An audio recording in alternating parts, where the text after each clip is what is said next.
How to achieve your goals. 7 little known but powerful tips. Do you sometimes or often struggle in achieving your goals and outcomes? Well, fear not, as I would like to share with you today some ideas of tips that can benefit you in achieving your goals. So I'm hoping to really give you some great value today.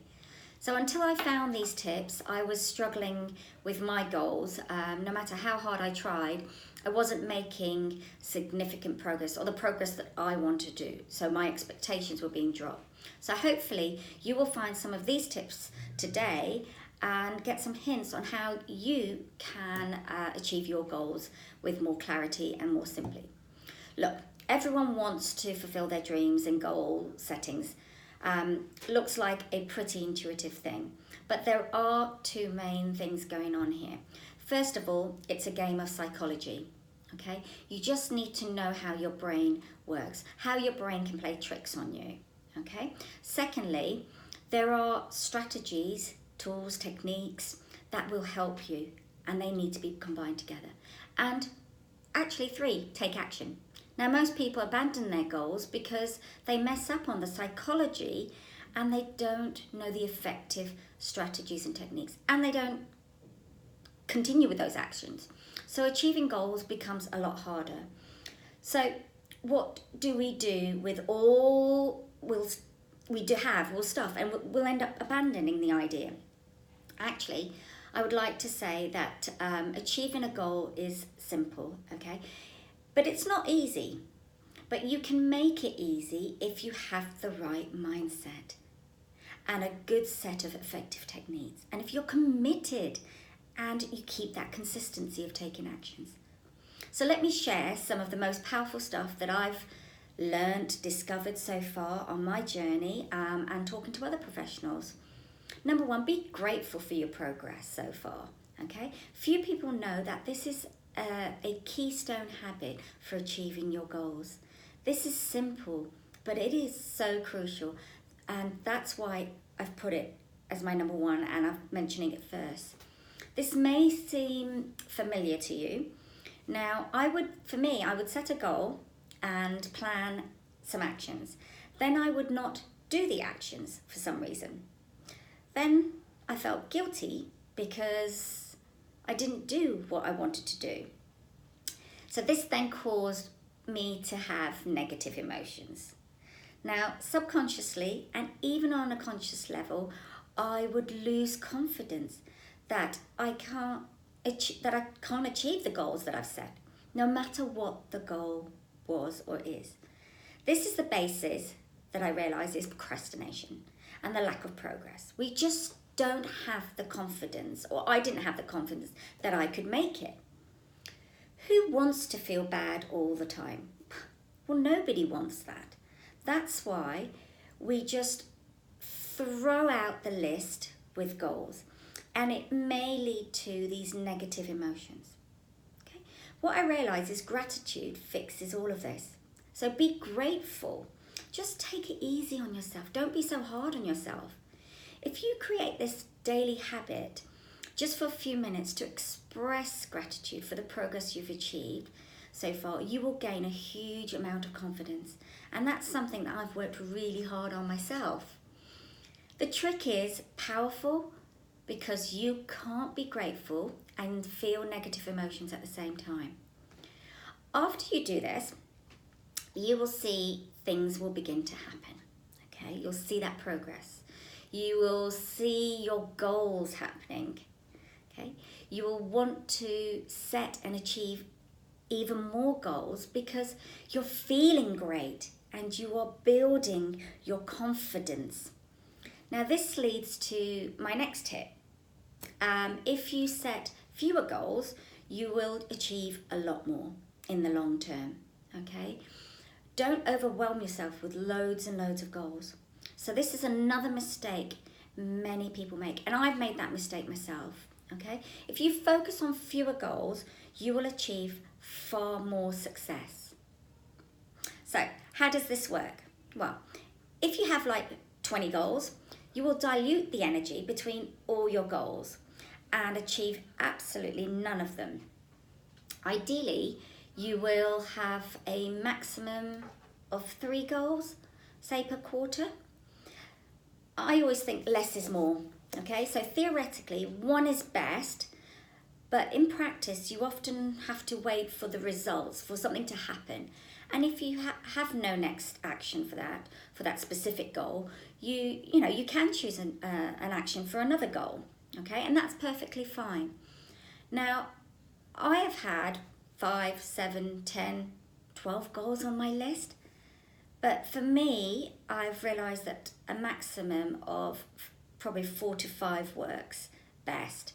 And sometimes it doesn't work. The reason why I did that, because I tend to be an overachiever, but realised that having less goals was better for me, because then I was able to achieve more of that. If you want to have more, then have that, because you might end up breaking your rule if you're that high achiever. Do within your limits. But I do realise that if you go for more than 7, it is a clear path to failure, because it's so hard to focus on so many. So set less goals and you will achieve more and you'll feel greater. So do you understand, to gain more clarity on how to achieve your goals, there is so much more. Okay, number 3, you don't need a detailed plan, though some people thrive on this. You only need actionable steps. I've done this mistake too for a very long time. I wanted a detailed plan, okay, but it doesn't always serve you. I mean, I used to even create huge charts, mind maps, Microsoft plans, and try and plan my project out, but I would overdo it. And then I'd look at it and it would be just a mess, a bit of, Picasso going on, and it ended up being a total failure. I listed every step, every task I have to do to achieve that goal, and boy, was it exhausting me, mentally and physically. And it cost me so much energy that in the end, I just abandoned the goal and the planning stage. But over time, things became much more simpler, okay? I realised that I don't need the whole picture. I just need a vision, and that is it, okay? I don't need the whole picture, the whole plan. I just need to know my little actionable steps that's going to get me there.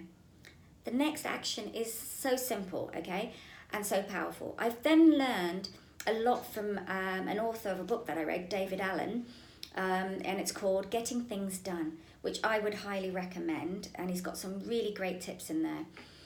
This is a key technique if you want to learn how to achieve your goals, okay?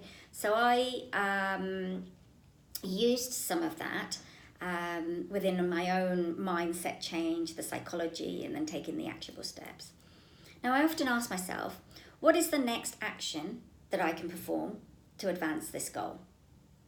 I may come up with 2 or 3 steps, but in the end, I only need 1. So that 1 step, I write it down.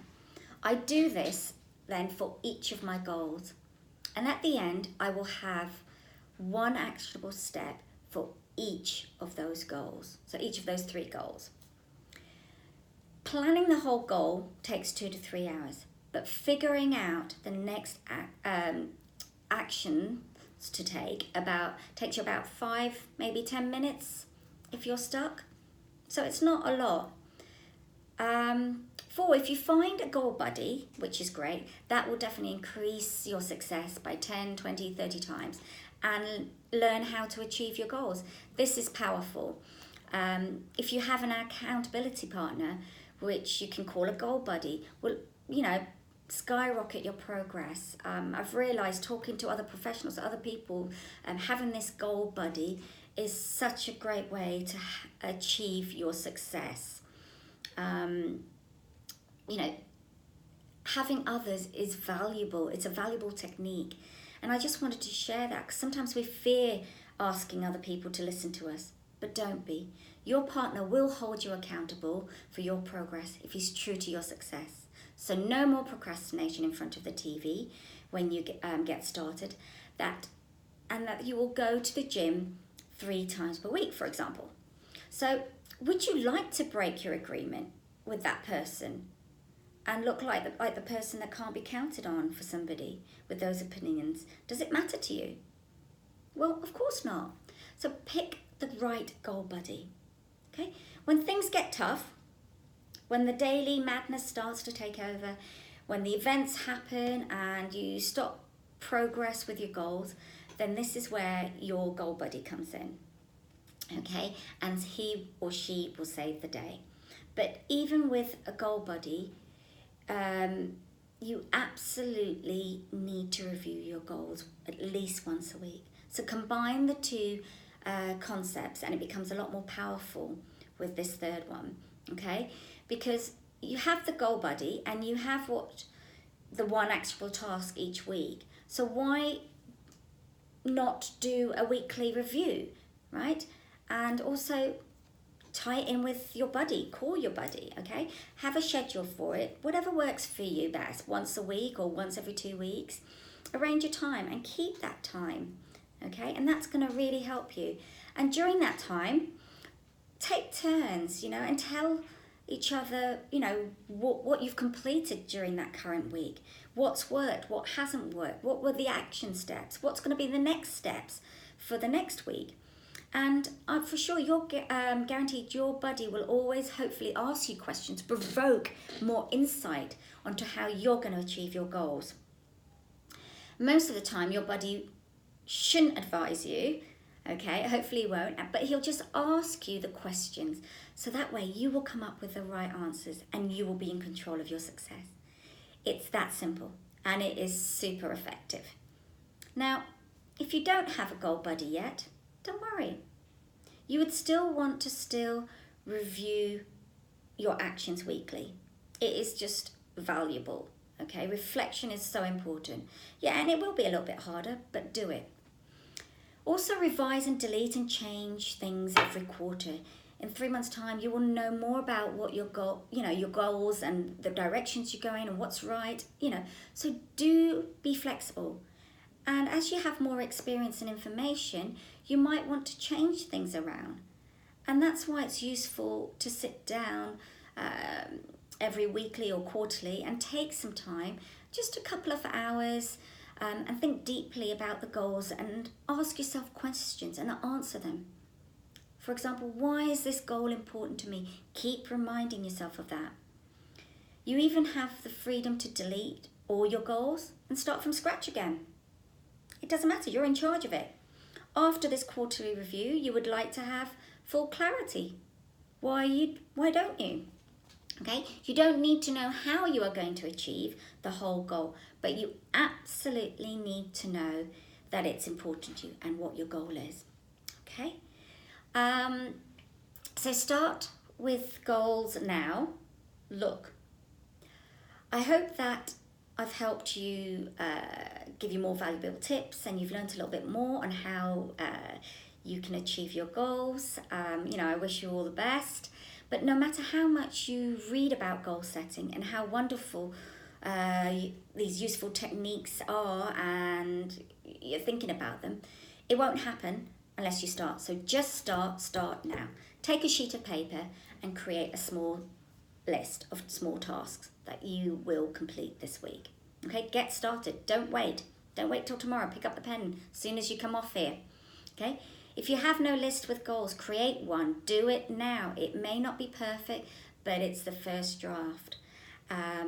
When you start to take actions, you will find out that maybe some of these goals were not you.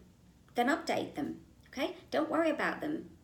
Don't worry about making it perfect. Okay, I know about perfect. Don't make that perfect. Be flexible.